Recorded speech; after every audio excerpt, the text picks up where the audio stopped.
ಸಮ್ಮಿಶ್ರ ಸರ್ಕಾರದ ಸಂಪೂರ್ಣ ಅರ್ಥನ ಮಾಡ್ಕೋಬೇಕು ಅಂದರೆ ಇದರಲ್ಲಿ ಕೆಲವೊಂದು ಗುಣಲಕ್ಷಣಗಳು ಅದಾವೆ. ಲಕ್ಷಣಗಳನ್ನು ಕೂಡ ನಾವು ನೋಡಬೇಕಾಗತ್ತೆ.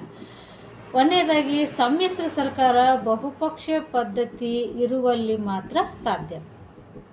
ಯಾವ ದೇಶದಲ್ಲಿ ಬಹುಪಕ್ಷ ಪದ್ಧತಿ ಸರ್ಕಾರ ಇದೆಯೋ ಅಲ್ಲಿ ಮಾತ್ರ ಸಮ್ಮಿಶ್ರ ಸರ್ಕಾರ ರಚನೆ ಆಗ್ತೈತಿ. ಎರಡನೇದು, ಇದು ಪ್ರಜಾಸತ್ತಾತ್ಮಕ ವ್ಯವಸ್ಥೆಯಾಗಿರ್ತದೆ. ಪ್ರಜಾಪ್ರಭುತ್ವ ಇರುವಂಥ ದೇಶಗಳಲ್ಲಿ ಬಹುಪಕ್ಷ ಇದ್ದೇ ಇರ್ತದೆ. ಅಂಥಲ್ಲಿ ಮಾತ್ರ ಸಮ್ಮಿಶ್ರ ಸರ್ಕಾರ ಸಾಧ್ಯ, ರಚನೆ ಆಗುತ್ತೆ. ಯಾಕಂದ್ರೆ ಭಾಳಷ್ಟು ಪಕ್ಷಗಳಿರ್ತಾವೆ. ಒಂದೇ ಪಕ್ಷ ಇತ್ತಂದ್ರೆ ಮಾಡೋಕ್ಕೆ ಬರಲ್ಲ, ಕೇವಲ ಎರಡೇ ಪಕ್ಷ ಇತ್ತಂದ್ರೂ ಮಾಡೋಕ್ಕೆ ಬರಲ್ಲ. ಎರಡಕ್ಕಿಂತ ಹೆಚ್ಚು ಪಕ್ಷಗಳಿರುವಂತಹ ದೇಶಗಳಲ್ಲಿ ನಾವು ಬಹುಪಕ್ಷ ಪದ್ಧತಿ ಅಂತ ಏನು ಹೇಳ್ತೀವಲ್ಲ ಅಲ್ಲಿ ಮಾತ್ರ ಸಮ್ಮಿಶ್ರ ಸರ್ಕಾರ ರಚನೆ ಮಾಡ್ಬೋದು.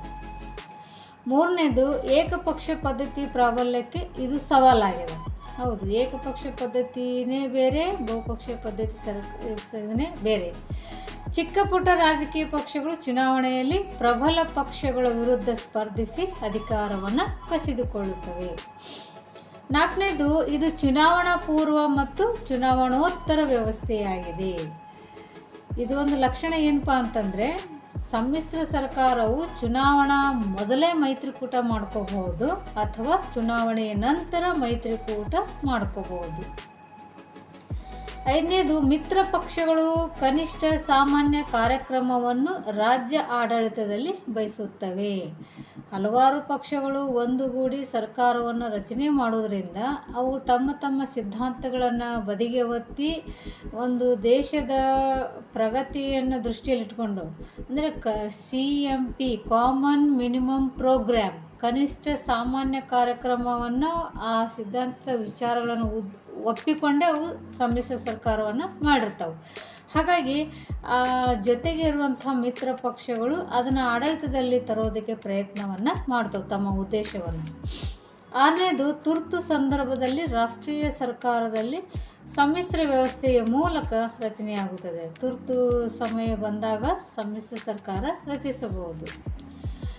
ಈ ವ್ಯವಸ್ಥೆಯಲ್ಲಿ ಪ್ರಧಾನಿಯವರು ಸರ್ಕಾರದ ಮುಖ್ಯಸ್ಥರಾದಲ್ಲಿ ಸ್ವತಂತ್ರವಾಗಿ ನಿರ್ಧಾರ ಕೈಗೊಳ್ಳಲು ಸಾಧ್ಯವಿಲ್ಲ. ಹೌದು, 100%. ಹಲವಾರು ಪಕ್ಷಗಳು ಸೇರಿಕೊಂಡು ಸರ್ಕಾರ ರಚನೆ ಆಗೋದ್ರಿಂದ ಪ್ರತಿಯೊಂದು ಪಕ್ಷದಲ್ಲಿ ಒಬ್ಬ ನಾಯಕ ಅಂತ ಇದ್ದೇ ಇರ್ತಾನೆ.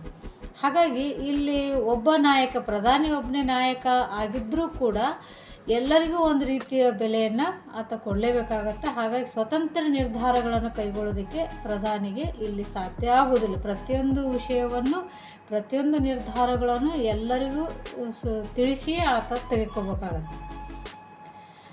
ಎಂಟನೇದು, ಸರ್ಕಾರದ ಮುಖ್ಯಸ್ಥರಾಗುವ ನಾಯಕ ಸರ್ವಸಮ್ಮತ ವ್ಯಕ್ತಿಯಾಗಿರಬೇಕು. ಹೌದು, ಪ್ರಧಾನಿ ಆದಂಥವರು ಯಾರೇ ಇರಲಿ, ಎಲ್ಲ ಪಕ್ಷದ ನಾಯಕರು ಕೂಡ ಇವರೇ ಆಗಲಿ ಅನ್ನುವಂಥ ಒಪ್ಪಿಗೆ, ಸಮ್ಮತಿ ಇದ್ದರೆ ಮಾತ್ರ ಪ್ರಧಾನಿ ಆಗೋದಕ್ಕೆ ಸಾಧ್ಯ, ನಾಯಕನಾಗೋದಕ್ಕೆ ಸಾಧ್ಯ. ಅದಕ್ಕೆ ಆತನಿಗೆ ಸ್ವಾತಂತ್ರ್ಯ ಅನ್ನೋದು ಇಲ್ಲಿ ಇರುವುದಿಲ್ಲ. ಮಿತ್ರ ಪಕ್ಷಗಳು ತಮ್ಮ ನಿಲುವಿಗೆ ಅಂಟಿಕೊಳ್ಳುವುದರ ಜೊತೆಗೆ ಯಾವುದೇ ಸಂದರ್ಭದಲ್ಲಿ ಮೈತ್ರಿಕೂಟದಿಂದ ಹೊರಬರಲು ಸ್ವತಂತ್ರವಾಗಿರ್ತವೆ. ಈ ಸಮ್ಮಿಶ್ರ ಸರ್ಕಾರದಲ್ಲಿ ಹೆಂಗಾಗ್ತದಂದ್ರೆ, ಬೇಕಾಗಿ ಒಂದುಗೂಡಿರ್ತಾರೆ, ತಮಗೆ ಬ್ಯಾಡ್ ಆಯಿತು ಅಂದ್ರೆ ಬಿಟ್ಕೊಂಡು ಹೋಗ್ಬೋದು. ಹಾಗಾಗಿ ಅತಂತ್ರವಾಗಿರ್ತಕ್ಕಂಥ ಸರ್ಕಾರ ಇದು. ಸಮ್ಮಿಶ್ರ ಸರ್ಕಾರ ಯಾವಾಗ ಒಟ್ಟುಗೂಡಿರ್ತಾರೆ, ಯಾವಾಗ ಬೇರೆ ಬೇರೆ ಆಕಾರ ಹೇಳೋದಕ್ಕೆ ಸಾಧ್ಯ ಇಲ್ಲ. ಸಮ್ಮಿಶ್ರ ಸರ್ಕಾರಗಳು ಸಾಮಾನ್ಯವಾಗಿ ಅಸ್ಥಿರವಾಗಿರುತ್ತವೆ. ಹೌದು, ಯಾವಾಗ ಬೇಕಾದರೂ ಕೂಡ್ಬೋದು, ಯಾವಾಗ ಬೇಕಾದರೂ ಬಿಟ್ಟು ಹೋಗ್ಬೋದು ಅನ್ನೋದೇ ಭಾಳ ಇಲ್ಲಿ ಒಂದು ರೀತಿ ಅತಂತ್ರವಾಗಿರ್ತಕ್ಕಂಥ ಸರ್ಕಾರಗಳು. ಯಾವಾಗ ಬೀಳ್ತೈತಿ ಅಂತ ಹೇಳೋದಕ್ಕೆ ಆಗೋದಿಲ್ಲ. ಸೊ ಇದಿಷ್ಟು ಸಮ್ಮಿಶ್ರ ಸರ್ಕಾರ ಅಂದರೇನು, ಅದರ ಕೆಲವು ಲಕ್ಷಣಗಳನ್ನು ನಾವು ಇವತ್ತಿನ ವಿಡಿಯೋದಲ್ಲಿ ತಿಳ್ಕೊಂಡಿವಿ. ಮುಂದಿನ ವಿಡಿಯೋದಲ್ಲಿ ನಿಮಗೇನಾದರೂ ಹೆಚ್ಚಿಗೆ ಬೇಕಿತ್ತು ಅಂದರೆ ಅಥವಾ ಯಾವುದಾದ್ರೂ ವಿಷಯ ಗೊತ್ತಾಗದೇ ಇದ್ದರೆ ನನಗೆ ಕಮೆಂಟ್ ಮೂಲಕ ದಯವಿಟ್ಟು ತಿಳಿಸಿ. ಈ ಥರದ ಒಂದು ವಿಷಯಗಳು ಇನ್ನೂ ನಿಮಗೆ ಏನಾದರೂ ಬೇಕಿತ್ತು ಅಂದರೆ ಕಮೆಂಟ್ ಮೂಲಕ ನೀವು ಸರಿ ತಪ್ಪುಗಳನ್ನು ತಿಳಿಸ್ರಿ, ಸಲಹೆ ಸೂಚನೆಗಳನ್ನು ಕೊಡ್ರಿ ಅಂತ ಹೇಳ್ತಾ ಮುಂದಿನ ವಿಡಿಯೋದಲ್ಲಿ ಇದರ ಗುಣಗಳು ಮತ್ತು ಅವಗುಣಗಳನ್ನು ನೋಡೋಣ ಅಂತ. ನಮಸ್ಕಾರ.